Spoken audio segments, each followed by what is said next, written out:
can I ask you how, in your opinion, as a author, but also as a teacher and head of department, how the tool can support a teacher in when they're teaching their normal program? So if they've set up a program or a scope and sequence and they've planned out their course using the Cambridge books, how does this tool fit into that picture?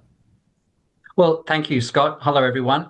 Yeah, look, on behalf of the authors, I think the main reason for creating the diagnostic tool was to provide teachers with a comprehensive but easy to use system to help identify the key skills that students need help with in relation to their current unit of work.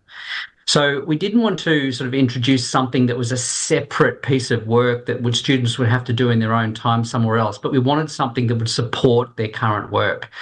So the idea was not to replace other key forms of assessment, like a written test, with multiple choice and extended response questions, say, but provide an auto-marked assessment which can be controlled by the teacher in terms of content, difficulty as well, and also length using a range of filters. The idea was also to provide a tool that blended seamlessly, if you like, into a teacher's existing unit plan. So they didn't have to, like I said before, go off and run a separate operating system or a separate program. Teachers, I guess, can use the diagnostic tool to create multiple tests of varying size with the use of the filters to choose the questions that are linked to the skills that you mentioned before, which correspond to whatever area of work that they choose. So if they use the filtering systems, they can, say, filter by the textbook sections, or they could filter by the syllabus or curriculum content. Then I would say that teachers could use one of the 6 reporting tools at the end to quickly receive feedback on how their students or how their class is going.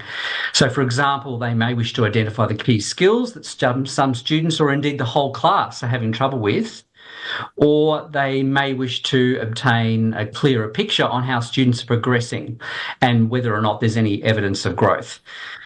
One of the things I think we tried really hard with this little project, creating the diagnostic tool, was to make sure the algorithm used in the background automatically maximises the coverage of the skills selected by the teacher, regardless of their choice of difficulty. So essentially, the algorithm is designed to prioritise hitting all the skills required, depending on the teacher's selection, but also having the desired difficulty level that the teacher chooses as well.